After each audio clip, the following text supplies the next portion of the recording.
എന്ന് ചൊല്ലി വിരലിലേക്ക് ചുംബിച്ച് ആ വിരൽ കൊണ്ട് കണ്ണ് തടവൽ സുന്നത്താണ്. അത് കണ്ണുമായി ബന്ധപ്പെട്ട രോഗങ്ങൾക്ക് ശിഫയാകുമെന്ന് മഹാനായ മുത്തു മുഹമ്മദ് മുസ്തഫ സ്വല്ലല്ലാഹു അലൈഹി വസല്ലമ തങ്ങൾ പറഞ്ഞിട്ടുണ്ട്. ശ്രദ്ധിക്കണം. ചില സ്വഭാവമുള്ളവർക്ക് ലാ ഇലാഹ ഇല്ലല്ലാഹ് ചൊല്ലി മരിക്കാൻ കഴിയില്ല. അതിലൊന്ന് ഈ സുബഹിയുടെ മുന്നേ, ഫജ്ർ സാദിഖിന്റെ മുന്നേ നമ്മൾ നടത്തേണ്ട പ്രാർത്ഥനയെക്കുറിച്ച് വിശുദ്ധ ഖുർആൻ ഒരുപാട് സ്ഥലങ്ങളിൽ പ്രത്യേകമായി പറഞ്ഞിട്ടുണ്ട്. അതൊക്കെ ഒരു ചര്യയായി മാറിയാൽ നമ്മൾ രക്ഷപ്പെടും. ചര്യയാക്കാൻ അല്ലാഹു തൗഫീഖ് നൽകട്ടെ. പ്രിയപ്പെട്ട സഹോദരി സഹോദരന്മാരെ, വിശ്വാസിയുടെ ദിനരാത്രങ്ങളെക്കുറിച്ച്, അത് അള്ളാഹുവിന്റെ പൊരുത്തത്തിലാവാൻ എങ്ങനെ വിനിയോഗിക്കണമെന്നതിനെ കുറിച്ചുള്ള നമ്മുടെ ചർച്ച അള്ളാഹു പൂർണ്ണമായും നമ്മിൽ നിന്നും സ്വീകരിക്കട്ടെ. ഈ പറയുന്നത് പോലെ, കേൾക്കുന്നത് പോലെ ജീവിതത്തിൽ പകർത്താൻ അള്ളാഹു വിധി നൽകട്ടെ. സുബഹിയുടെ മുമ്പേ എഴുന്നേറ്റ് മിസ്വാക്കും വുളൂ ഒക്കെ കഴിഞ്ഞ് തഹജ്ജുദ് നിസ്കാരം നിർവഹിക്കുന്നതിന്റെ പ്രാധാന്യത്തെക്കുറിച്ചായിരുന്നു ഇന്നലെ നമ്മൾ പറഞ്ഞിരുന്നത്. ചുരുങ്ങിയത് 2 റക്അത്താണ് തഹജ്ജുദ് നിസ്കാരം. ശാഫിഈ മദ്ഹബിൽ അതെത്രയുമാകാമെന്നാണ്. ആ സമയത്തുള്ള നിസ്കാരവും പ്രാർത്ഥനയും ഖുർആനോത്തും അള്ളാഹുവിന് ഏറ്റവും താല്പര്യമുള്ളതാണെന്ന ചിന്തയോടുകൂടെ പരമാവധി ആത്മാർത്ഥമായി ചെയ്യാൻ നമ്മൾ ഓരോരുത്തരും പരിശ്രമിക്കണം. അള്ളാഹു തൗഫീഖ് നൽകട്ടെ. സുജൂദൊക്കെ എത്രത്തോളം ദീർഘിപ്പിക്കുന്നുവോ അതിനനുസരിച്ച് നമ്മുടെ റബ്ബിലേക്ക് നമ്മൾ അടുത്തുകൊണ്ടേയിരിക്കും. അങ്ങനെ ആ തഹജ്ജുദൊക്കെ പരമാവധി ഇഖ്ലാസോടുകൂടെ നിസ്കരിച്ച് അതിനുശേഷം കാര്യമായി നമ്മുടെ കാര്യങ്ങളൊക്കെ റബ്ബിനോടൊന്ന് പറയണം, ദുആ ചെയ്യണം. ഒരല്പസമയം ദുആഇന് വേണ്ടി തഹജ്ജുദിന് ശേഷം നമ്മൾ വിനിയോഗിക്കണം. അത് ഫജ്റിന്റെ മുമ്പാവുകയും വേണം. അള്ളാഹു നമുക്ക് അതിനൊക്കെയുള്ള തൗഫീഖ് നൽകട്ടെ. ഇതൊക്കെ പറയുമ്പോഴും കേൾക്കുമ്പോഴും നമ്മൾ ആലോചിക്കണം, അള്ളാഹുവിൻ്റെ ഒരു തൗഫീഖ് ഉള്ളവർക്ക് ഇതിനൊക്കെ കഴിയൂ. അള്ളാഹുവേ, ഞങ്ങളിൽ ഓരോരുത്തർക്കും ആ തൗഫീഖ് നീ നൽകണമേ തമ്പുരാനെ. ആ തൗഫീഖ് ഉള്ളവരിൽ ഞങ്ങളിൽ ഓരോരുത്തരെയും നീ ഉൾപ്പെടുത്തണമേ റബ്ബേ. ഫർള് നിസ്കാരം പോലും നിർവഹിക്കാത്ത മക്കളെക്കുറിച്ച്, ബാപ്പയെക്കുറിച്ച്, ഭർത്താവിനെ കുറിച്ചൊക്കെ പലരും സങ്കടത്തോടുകൂടെ പറയാറുണ്ട്. നേരത്തിന് കൃത്യമായി നിസ്കരിക്കാനുള്ള വിധി നമ്മുടെ കുടുംബത്തിൽ വേണ്ടപ്പെട്ടവരിൽ എല്ലാവർക്കും അല്ലാഹു നൽകട്ടെ. ഏതായാലും തഹജ്ജുദ് നിസ്കാരം കഴിഞ്ഞാൽ ഒരല്പസമയം നമ്മുടെ കാര്യം നമ്മുടെ റബ്ബിനോടൊന്ന് മനസ്സ് തുറന്ന് പറയണം. ആ സമയത്തുള്ള ദുആക്ക് വലിയ ഇജാബത്താണ്. അപ്പൊ സഹോദര സഹോദരി, തഹജ്ജുദ് നിസ്കാരം കഴിഞ്ഞാൽ ഒരല്പസമയം അള്ളാഹുവിനോട് നമ്മുടെ കാര്യങ്ങൾ സ്വന്തമായി പറയാൻ നമ്മൾ സമയം കണ്ടെത്തണം. ആ സമയം ഇലാഹായ റബ്ബ് ദുആക്ക് പ്രത്യേക ഇജാബത്ത് നൽകുന്ന സമയമാണ്. നബി ഹുറൈറ റളിയല്ലാഹു അൻഹു ഖാൽ أن رسول الله صلى الله عليه وسلم قال അബൂ ഹുറൈറ റളിയല്ലാഹു അൻഹുവിൽ നിന്ന് നിവേദനം, ഹബീബായ നബി തങ്ങൾ പറഞ്ഞതാണ്, യൻസിലു റബ്ബുനാ തബാറക വ തആല കുല്ല ലൈലത്തിൻ ഇല സമാഇദ് ദുനിയാ. എല്ലാ രാത്രിയിലും ഇലാഹായ റബ്ബ് അവനോട് യോജിച്ച രൂപത്തിൽ 1-ാം ആകാശത്തേക്ക് ഇറങ്ങി വരും. അല്ലാഹുവിന്റെ പ്രത്യേകമായ റഹ്മത്ത് ഇറങ്ങുന്നതാണ്. ഹീന യബ്ഖാ സുലുസുൽ ലൈലിൽ അഖീർ, അവസാനത്തെ ആ രാത്രിയുടെ 1/3 ഒരു ഭാഗം ശേഷിക്കുമ്പോഴാണ്. രാത്രിയുടെ 3-ാമത്തെ ഘട്ടമുണ്ടല്ലോ, ആ രാത്രിയുടെ 1/3 2 കഴിഞ്ഞു.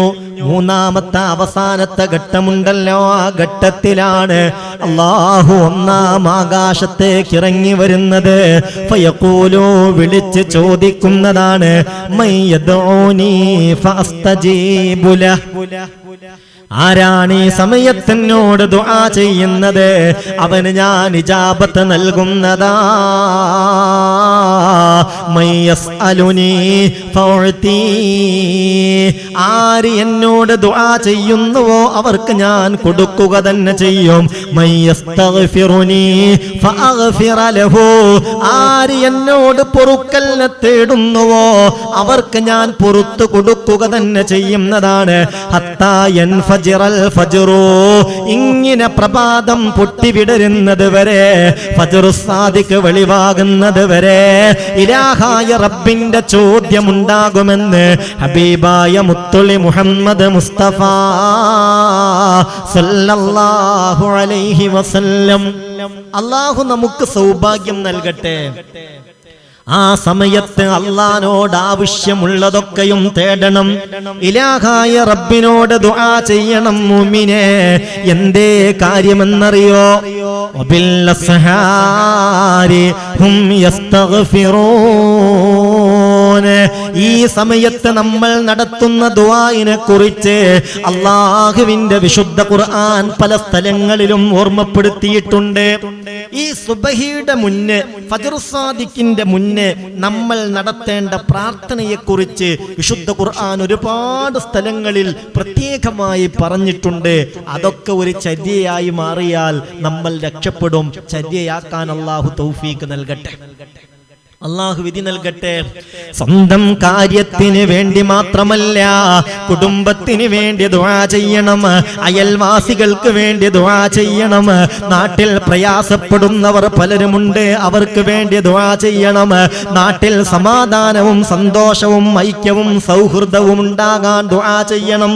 അതോടൊപ്പം ലോകത്ത് പ്രയാസപ്പെടുന്ന, പ്രതിസന്ധി അനുഭവിക്കുന്ന ഒരുപാട് മനുഷ്യരില്ലേ, അവരെ ഓർക്കണം, അവർക്ക് വേണ്ടിയോ ദുആ ചെയ്യണം. ഫലസ്തീനിൽ പ്രയാസപ്പെടുന്ന വിശ്വാസികൾ, ഇന്ന് ലക്ഷദ്വീപിൽ വളരെ പ്രയാസം അനുഭവിക്കുന്ന നമ്മുടെ പ്രിയപ്പെട്ട സഹോദരീ സഹോദരന്മാർ, അവരെയൊക്കെ ഓർത്ത് അവർക്ക് വേണ്ടിയൊക്കെ നമ്മൾ ദുആ ചെയ്യണം. അപ്പോഴാണ് നമ്മളൊരു യഥാർത്ഥ വിശ്വാസിയായി മാറുന്നത്. സ്വന്തം കാര്യം, സ്വന്തം കുടുംബത്തിന്റെ കാര്യം, ആ ഒരു ലെവൽ മാത്രം പോരാ, ഒന്നും കൂടെ വിശാലമായി ചിന്തിക്കുക. അത് വിശ്വാസികളുടെ അടയാളത്തിൽപ്പെട്ടതാണ്. അല്ലാഹു നമുക്ക് തൗഫീഖ് നൽകട്ടെ, അല്ലാഹു വിധി നൽകട്ടെ. മുഅ്മിനെ അല്ലാഹുവിനോട് ഏറ്റവും കൂടുതൽ 24 മണിക്കൂർ അല്ലാഹു നമുക്ക് തന്നതിൽ ഒരു അബ്ദ് റബ്ബിനോട് ഏറ്റവും അടുക്കുന്ന സമയം ഈ സുബഹിയുടെ മുമ്പുള്ള സമയമാണ്. അല്ലാഹു 24 മണിക്കൂറാണ് ഒരു ദിവസത്തിൽ നമുക്ക് തന്നത്. അതിൽ അല്ലാഹുവിനോട് നിരുപാധികം സമയമായി ബന്ധപ്പെട്ട് നോക്കുമ്പോൾ ഒരു അബ്ദ് ഏറ്റവും അടുക്കുന്ന സമയം ഈ സുബഹിയുടെ മുമ്പുള്ള സമയമാണ്. അല്ലാഹുവേ, ഉപയോഗപ്പെടുത്താൻ തൗഫീഖ് നൽകണമേ റബ്ബേ. ഇമാം തിർമുദി റിപ്പോർട്ട് ചെയ്തൊരു ഹദീസ് പറയട്ടെ. അന്നൻ നബിയ സല്ലല്ലാഹു അലൈഹി വസല്ലമ യഖൂൽ, ഹബീബായ നബി തങ്ങൾ പറയുന്നുണ്ട്, അഖറബു മാ യകൂനുർ റബ്ബു മിനൽ അബ്ദി ഫീ ജൗഫിൽ ലൈലിൽ ആഖിരി. അല്ലാഹുവിനോട് സമയത്തെ പരിഗണിച്ച് ഒരു അബ്ദ് ഏറ്റവും അടുക്കുന്ന ഘട്ടം അത് രാത്രിയുടെ 3/3 ഭാഗമാണ്. പ്രവൃത്തിയുമായി ബന്ധപ്പെട്ട് അബ്ദ് അല്ലാഹുവിനോട് ഏറ്റവും അടുക്കുന്ന ഘട്ടം അത് സുജൂദിലാണെന്ന് നമ്മൾ പറഞ്ഞില്ലേ? أقرب ما يكون العبد من ربه وهو ساجد فأكثروا فيه من الدعاء. ഒരു അബ്ദ് തന്റെ പ്രവർത്തനങ്ങളിൽ ഏറ്റവും കൂടുതൽ റബ്ബിനോട് അടുക്കുന്ന പ്രവർത്തനം അവന്റെ സുജൂദ് ചെയ്യുമ്പോഴാണ്. അതുകൊണ്ട് ഫസ്തക്ബിറൂ ഫീഹി മിനദ്ദുആ, ആ സുജൂദിൽ പരമാവധി ദുആഇന് നിങ്ങൾ പ്രാധാന്യം കൊടുക്കണം. സുജൂദിൽ കടന്ന് ഖത്മ് തീർക്കൽ പാടില്ല, കറാഹത്താണ്. സുജൂദിൽ കടന്ന് യാസീൻ ഓതുക, സുജൂദിൽ കടന്ന് കുറെ ഖുർആൻ ഓതുക. ഖുർആൻ ഓതുകയല്ല സുജൂദിൽ ചെയ്യേണ്ടത്. ദുആ ചെയ്യുക, അല്ലാഹുവിനെ വാഴ്ത്തുക, പുകഴ്ത്തുക, പ്രശംസിക്കുക. ദുആഇന്റെ അനവധി ആയത്തുകളുണ്ട്. ആയത്തെന്ന നിലയിൽ സുജൂദിൽ ദുആ ചെയ്യാം. പ്രവൃത്തിയുമായി ബന്ധപ്പെട്ട് നോക്കുമ്പോൾ സുജൂദിന്റെ ഘട്ടത്തിലാണ് ഒരു അബ്ദ് ഏറ്റവും കൂടുതൽ റബ്ബിനോട് അടുക്കുന്നത്. എന്നാൽ എന്റെ പ്രിയപ്പെട്ട മുഅ്മിനേ, നിരുപാധികം സമയത്തെ അപേക്ഷിച്ച് നോക്കുമ്പോൾ ആ രാത്രിയുടെ മൂന്നാമത്തെ ഭാഗമുണ്ടല്ലോ, സുബ്ഹയുടെ മുമ്പുള്ള സമയം, ആ സമയമാണ് അബ്ദ് തന്റെ റബ്ബിനോട് ഏറ്റവും അടുക്കുന്ന സമയം. എന്നിട്ട് മുത്ത് റസൂൽ പറയുന്നുണ്ട്, ഫഇനിസ്തതഅത അം തകൂന മിമ്മൻ യസ്കുറുല്ലാഹ ഫീ തിൽക സാഅതി ഫകുൻ. ആ ഒരു സമയത്ത് അല്ലാഹുവിനെ ദിക്ർ ചൊല്ലാനും റബ്ബിനോട് അടുക്കാനും നിസ്കരിക്കാനും ദിക്ർ ചൊല്ലാനും ദുആ ചെയ്യാനും ഒക്കെ നിനക്ക് സാധിക്കുമെങ്കിൽ ആ സമയത്തെ അതിനായി ഉപയോഗപ്പെടുത്തണേ എന്ന് മഹാനായ മുത്ത് മുഹമ്മദ് മുസ്തഫ സല്ലല്ലാഹു അലൈഹി വസല്ലം. അതുകൊണ്ട് ആ സമയം കുംഫിദ്ദുജാവസ്ലുൽ കിതാബ വലാ തനം ഇല്ലാ കനൗമതി ഹായിരിൻ വലിഹാനി ഫലറുബ്ബമാ തഅതിൽ മനിയതു ബഗ്തതൻ ഫതുസാഖു മിൻ ഫുറുഷിൻ ഇലൽ അക്ഫാനി യാ ഹബ്ബദാ ഐനാനി ഫീ ഗസഖിദ് ദുജാ മിൻ ഖശിയതിർ റഹ്മാനി ബാക്കിയതാനി. ആ സമയമെല്ലാം ആ രൂപത്തിൽ ഉപയോഗപ്പെടുത്താൻ കഴിഞ്ഞാൽ അൽഹംദുലില്ലാഹ് നമുക്ക് രക്ഷപ്പെടാം. ഞാൻ ഒരു കാര്യം കൂടി നിങ്ങളോട് പറയാണ്, ഇന്നത്തെ ഈ ഒരു പരീക്ഷണ കാലഘട്ടത്തിൽ ഇതിനൊക്കെ നമ്മളൊന്ന് തയ്യാറാവണം. ഇല്ലെങ്കിൽ കാര്യം പിടുത്തം വിട്ടു പോകും. ഏതായാലും തഹജ്ജുദ് നിസ്കാരം കഴിഞ്ഞ് പിന്നെ ഇസ്തിഗ്ഫാർ, ഖുർആനോത്ത്, പ്രാർത്ഥന, ഇങ്ങനെയുള്ള പ്രധാനപ്പെട്ട ദിക്റുകളുമായി നമ്മൾ സമയം ചെലവഴിക്കണം. അങ്ങനെ ബാങ്ക് കൊടുക്കാൻ പോവാൻ ഫജ്ർ വെളിവാകലോടുകൂടെ നമ്മൾ സുബ്ഹിയിലേക്ക് പ്രവേശിക്കുകയാണ്. ബാങ്ക് കൊടുക്കുമ്പോ, ആ ബാങ്ക് കേൾക്കുമ്പോ അതിൻ്റെതായ ജവാബ് നമ്മൾ ചെയ്യേണ്ടതുണ്ട്. അല്ലാഹു അക്ബർ അല്ലാഹു അക്ബർ എന്ന് പള്ളിയിൽ നിന്ന് മുഅദ്ദിൻ വിളിച്ചു പറയുമ്പോൾ ആ ബാങ്കിനെ ആദരിച്ച് ബഹുമാനിച്ച് അല്ലാഹു അക്ബർ ആ വചനം നമ്മൾ പറയണം. അഷ്ഹദു അല്ലാ ഇലാഹ ഇല്ലല്ലാ എന്ന് പറയുമ്പോൾ നമ്മളും അഷ്ഹദു അല്ലാ ഇലാഹ ഇല്ലല്ലാ എന്ന് പറയണം. അഷ്ഹദു അന്ന മുഹമ്മദർ റസൂലുള്ളാ എന്ന് പറയുമ്പോൾ നമ്മളും അഷ്ഹദു അന്ന മുഹമ്മദർ റസൂലുള്ളാ എന്ന് പറയണം. ആ സമയത്ത് അഷ്ഹദു അന്ന മുഹമ്മദർ റസൂലുള്ളാ എന്ന് പറയുമ്പോൾ അത് കേൾക്കുന്ന ആളുകൾക്ക് മർഹബൻ ബി ഹബീബി വഖുറത്തി ഐനി മുഹമ്മദ് ബിൻ അബ്ദില്ലാ എന്ന് ചൊല്ലി വിരലിലേക്ക് ചുംബിച്ച് ആ വിരൽ കൊണ്ട് കണ്ണ് തടവൽ സുന്നത്താണ്. അത് കണ്ണുമായി ബന്ധപ്പെട്ട രോഗങ്ങൾക്ക് ശിഫയാകുമെന്ന് മഹാനായ മുത്ത് മുഹമ്മദ് മുസ്തഫ സല്ലല്ലാഹു അലൈഹി വസല്ലമ തങ്ങൾ പറഞ്ഞിട്ടുണ്ട്. ശ്രദ്ധിക്കണം. അഷ്ഹദു അന്ന മുഹമ്മദർ റസൂലുള്ളാഹ്. പള്ളിയിൽ നിന്ന് മുഅദ്ദിന വാക്ക് വിളിച്ചു പറയുമ്പോൾ നമ്മളും പറയണം അഷ്ഹദു അന്ന മുഹമ്മദർ റസൂലുള്ളാഹ്. അതിനുശേഷം മർഹബൻ ബി ഹബീബി വഖുറത്തി ഐനി മുഹമ്മദ് ബിൻ അബ്ദില്ലാഹ്. എന്നിട്ട് ഈ വിരലൊന്ന് ചുംബിക്കുക. എന്നിട്ട് അതുകൊണ്ട് കണ്ണ് തടവുക. കണ്ണിന്റെ രോഗങ്ങൾക്ക് അത് പരിഹാരമാകും. അല്ലാഹു ആ നന്മകളൊക്കെ പാലിക്കാൻ തൗഫീഖ് ചെയ്യട്ടെ.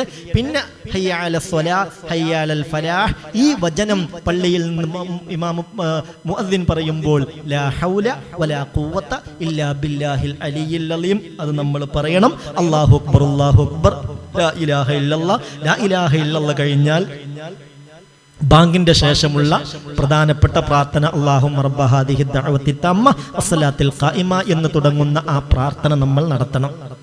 അത് നടത്തിയാൽ മുത്തുനബിയുടെ ശഫാഅത്ത് കിട്ടും. ആ പ്രാർത്ഥന നടത്താതിരിക്കുന്നത് കറാഹത്താണ്. ബാങ്കിനെ നല്ലപോലെ പരിഗണിക്കണം കേട്ടോ. ബാങ്കിനെ പരിഗണിക്കാത്തവർ ആ സമയത്തും മൊബൈലിൽ സംസാരമാണ്, ആ സമയത്തും മറ്റുള്ള ദുനിയാവിന്റെ കാര്യത്തിൽ സംസാരമാ. ചില ആളുകൾക്ക് അവസാനം ലാ ഇലാഹ ഇല്ലല്ലാഹ് ഈ വാക്കിന്റെ കരുത്തിൽ മരണപ്പെടാൻ കഴിയില്ല. ചില സ്വഭാവമുള്ളവർക്ക് ലാ ഇലാഹ ഇല്ലല്ലാഹ് ചൊല്ലി മരിക്കാൻ കഴിയില്ല. അതിലൊന്ന് അൻത തകല്ലമ ബികലാമിദ് ദുനിയാ ഇൻദൽ അദാൻ. ബാങ്ക് കൊടുക്കുമ്പോൾ ദുനിയാവിന്റെ കാര്യത്തിൽ സംസാരിക്കലാണ്.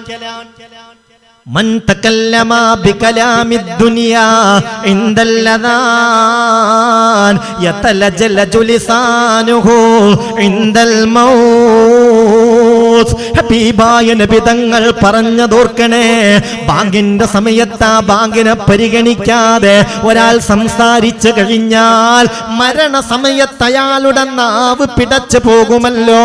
ലാ ഇലാഹ ഇല്ലല്ലാഹ് ചൊല്ലാൻ കഴിയാതെ പ്രയാസപ്പെട്ടു പോകും. അല്ലാഹു കാക്കട്ടെ, അല്ലാഹു കാത്തുരക്ഷിക്കട്ടെ.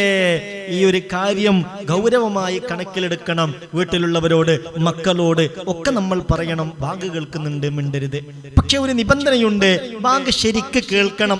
ബാങ്ക് കൊടുക്കുന്നുണ്ടോ എന്നൊരു സംശയം നല്ലപോലെ ശ്രദ്ധിച്ചു നോക്കുമ്പോൾ ചില അക്ഷരങ്ങളൊക്കെ അങ്ങനെ ചില സമയത്തൊക്കെ കേൾക്കുന്നുണ്ട്, അത്രേ ഉള്ളൂ എങ്കിൽ പ്രശ്നമല്ല. ബാങ്കിന്റെ അക്ഷരങ്ങൾ വ്യക്തമായി ക്ലിയറായി നമ്മൾ കേൾക്കുന്നുവെങ്കിൽ ആ ബാങ്കിനെ പരിഗണിക്കണം. ആ ബാങ്കിനെ പരിഗണിച്ചുകൊണ്ട് എൻ്റെ പ്രിയപ്പെട്ടവരെ അതിന് ജവാബ് നൽകണം. അതൊക്കെ യഥാർത്ഥ വിശ്വാസികളുടെ അടയാളത്തിൽപ്പെട്ടതാണ്. അള്ളാഹു നമുക്ക് തൗഫീക്ക് നൽകട്ടെ. ബാങ്കൊക്കെ കൊടുത്തു കഴിഞ്ഞാൽ സ്ത്രീകൾക്ക് ബാങ്ക് കൊടുക്കൽ സുന്നത്തില്ല. സ്ത്രീകൾക്ക് ബാങ്ക് കൊടുക്കൽ സുന്നത്തേ ഇല്ല. ബാങ്കിന് ജവാബ് കൊടുക്കൽ സുന്നത്താണ്.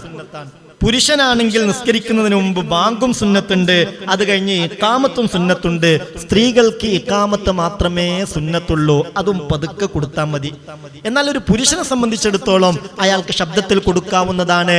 ആ ബാങ്കിന്റെ ശബ്ദം കേൾക്കുന്ന ഏതെല്ലാം കല്ലുകളുണ്ടോ, മരങ്ങളുണ്ടോ, വസ്തുക്കളുണ്ടോ, അതൊക്കെയും ആ ബാങ്ക് കൊടുക്കുന്നവന് വേണ്ടി ശഫാഅത്ത് ചെയ്യുമെന്ന്, ഇസ്തിഗ്ഫാർ തേടുമെന്ന് റസൂലുള്ളാഹി സ്വല്ലല്ലാഹു അലൈഹി വസല്ലം. പള്ളിയിൽ ബാങ്ക് കൊടുക്കുന്ന ചില മനുഷ്യന്മാരില്ലേ നമ്മുടെ നാട്ടിലൊക്കെ, മുഅദ്ദിനീങ്ങൾ. മൊല്ലാക്കാന്ന് പറയും ചില നാട്ടിൽ, മുക്രിക്കാന്ന് പറയും ചില നാട്ടിൽ. അവര് വലിയ മഹാന്മാരാണ്. അവരാ ചെയ്യുന്ന പണി അള്ളാന്റെ വജ്ഹ് ഉദ്ദേശിച്ചാണെങ്കിൽ നാട്ടിലെ വലിയ മഹാന്മാരിൽ അവർ ഉൾപ്പെടും കേട്ടോ. അവരെ നിസ്സാരമാക്കരുത്. അതൊരു താഴ്ന്ന ജോലിയായി നമ്മൾ കാണരുത്. അതേറ്റവും മഹത്തരമുള്ള ജോലിയാണ്. ഹബീബായ നബി തങ്ങൾ പറഞ്ഞത്, അത്വലുന്നാസി അഅനാഖൻ യൗമൽ ഖിയാമ. ഈ മുഅദ്ദിനീങ്ങൾ അവരുടെ ഫള് കേൾക്കണ്ടേ. അവരെ അത്വലുന്നാസി അഅനാഖൻ യൗമൽ ഖിയാമ, ഖിയാമത്ത് നാളിൽ ഏറ്റവും കൂടുതൽ അഭിമാനത്തോടെ തല ഉയർത്തി നിൽക്കുന്നവരാകും. തിൽക ലുഹൂമുൻ ഹറമഹല്ലാഹു അലന്നാർ ലുഹൂമുൽ മുഅദ്ദിനീൻ. ഈ ബാങ്ക് കൊടുക്കുന്നവരുടെ മാംസം നരകത്തിന് അല്ലാഹു ഹറാമാക്കുമെന്ന് ഖാല റസൂലുള്ളാഹി സ്വല്ലല്ലാഹു അലൈഹി വസല്ലം. എന്നാൽ ബാങ്കിന്റെ ഡ്യൂട്ടി പൊതുവെ നാട്ടിൽ വളരെ സാധുക്കളായ ആളുകളിലേക്ക് ഏൽപ്പിക്കുന്ന ഒരു കാലഘട്ടം വന്നാൽ അത് ആഖിറുസ്സമാന്റെ അലാമത്താണെന്ന് മുഹമ്മദ് മുസ്തഫ.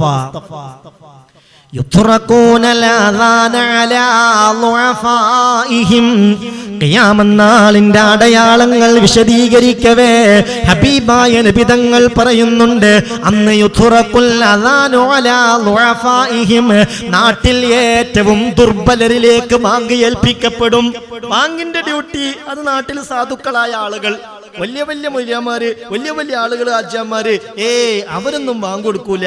അതൊരു കുറച്ചിലായിട്ട് തോന്നുന്നൊരവസ്ഥ വരിക. അള്ളാഹു കാക്കട്ടെ. ഈ ലോക്ക്ഡൌൺ ഒക്കെ കഴിഞ്ഞാൽ നമ്മുടെ ഭർത്താക്കന്മാരോടും നമ്മുടെ ആങ്ങളാരോടും മക്കളോടൊക്കെ ഒഴിവുള്ള സമയത്തൊക്കെ പള്ളിയിൽ പോയി ഉസ്താദുമായി ബന്ധപ്പെട്ട് ബാങ്ക് കൊടുക്കട്ടെ എന്ന് ഉസ്താദിനോട് ചോദിച്ച് ബാങ്ക് കൊടുക്കാൻ നിങ്ങൾ ആവശ്യപ്പെടണം. അത് പുണ്യപ്പെട്ട അമലാണ്. ആ സൗണ്ട് കേൾക്കുന്ന മുഴുവൻ വസ്തുക്കളും ആ വ്യക്തിക്ക് വേണ്ടി റബ്ബിന്റെ കോടതിയിൽ അനുകൂലമായി സാക്ഷി നിൽക്കുകയും ഇസ്തിഗ്ഫാർ തേടുകയും ചെയ്യുമെന്ന് മഹാനായ മുഹമ്മദ് മുസ്തഫ സല്ലല്ലാഹു അലൈഹി വസല്ലം. അങ്ങനെ ബാങ്കും ഇഖാമത്തൊക്കെ കൊടുത്തു. ഇനി സുബ്ഹി നിസ്കാരത്തിന് നമ്മൾ ഒരുങ്ങുകയാണ്. അതിനു മുമ്പ് സുബ്ഹിയുടെ മുമ്പുള്ള 2 റക്അത്ത് റവാത്തിബ് സുന്നത്ത് നിസ്കാരമുണ്ട്. ഭയങ്കര ഫളലുള്ള നിസ്കാരം. റക്അത്തൽ ഫജ്രി ഖൈറും മിനദ് ദുനിയാ വമാ ഫീഹാ.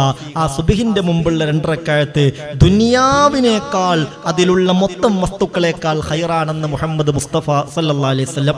ആ നിസ്കാരത്തിൽ ചില പ്രത്യേക സൂറത്തുകൾ ഓതിക്കഴിഞ്ഞാൽ പലതരത്തിലുള്ള രോഗങ്ങൾക്ക് അത് പരിഹാരമാകുമെന്നും മുഹമ്മദ് മുസ്തഫ സല്ലല്ലാഹു അലൈഹി വസല്ലം. ഇൻഷാ അല്ലാഹ് അത് നാളെ പറയും. തഹജ്ജുദ് നിസ്കാരത്തിൽ അങ്ങനെ പ്രത്യേക സൂറത്തുണ്ടോ? പ്രധാനപ്പെട്ട അഭിപ്രായം അനുസരിച്ച് തഹജ്ജുദ് 2 റക്അത്ത് നിസ്കരിക്കുകയാണെങ്കിൽ ഒന്നാമത്തെ റക്അത്തിൽ ഖുൽ യാ അയ്യുഹൽ കാഫിറൂനയും രണ്ടാമത്തെ റക്അത്തിൽ ഖുൽ ഹുവല്ലാഹു അഹദുമാണ് ഓതേണ്ടത്. എന്നാൽ ഒരാൾക്ക് എത്ര കൂടുതൽ ഓതാൻ കഴിയോ അത്രയും ഓതിയ നിസ്കാരത്തെ ദീർഘിപ്പിക്കൽ നല്ലതാണെന്നും ഉലമാക്കൾ രേഖപ്പെടുത്തിയിട്ടുണ്ട്. എന്നാൽ സുബ്ഹിയുടെ മുമ്പുള്ള 2 റക്അത്ത് റവാത്തിബ് നിസ്കാരത്തിൽ ചില പ്രത്യേക സൂറത്തുകൾ ഓതിയാൽ അത് പ്രത്യേക രഹസ്യ രോഗങ്ങൾക്ക് വലിയ ശിഫയാകുമെന്ന് അള്ളാന്റെ ഹബീബ് നമ്മളെ പഠിപ്പിച്ചിട്ടുണ്ട്. ഇൻഷാ അല്ലാഹ് നാളെ ആ കാര്യങ്ങൾ നമുക്ക് വിശദീകരിക്കാം. നാളെ 7:30 മണിക്ക് നമ്മുടെ പരിപാടി ആരംഭിക്കും. എന്റെ പ്രിയപ്പെട്ട മുഅ്മിനീങ്ങളൊക്കെയും വലിയ പ്രതീക്ഷയോടുകൂടെയും വലിയ പ്രത്യാശയിലും അള്ളാഹുവിന്റെ അടുക്കൽ രക്ഷപ്പെടാൻ ഈ മജ്ലിസ് കാരണമാകുമെന്ന ഉറച്ച വിശ്വാസത്തോടുകൂടെയും ഈ പരിപാടിയിൽ സംബന്ധിക്കണം. നമ്മുടെ ഓരോ ദുആയും ഉദുല്ലാഹ വഅൻതും മൂഖിനൂന ബിൽ ഇജാബ, ഇജാബത്ത് കിട്ടുമെന്ന ഉറപ്പോടുകൂടെ തന്നെയാവണം. അങ്ങനെ ദുആക്കൊക്കെ ഇജാബത്തുള്ള മജാലിസിൽ അള്ളാഹു നമ്മുടെ മജ്ലിസിനെ ഉൾപ്പെടുത്തട്ടെ. അള്ളാഹു നമ്മളെ അനുഗ്രഹിക്കട്ടെ.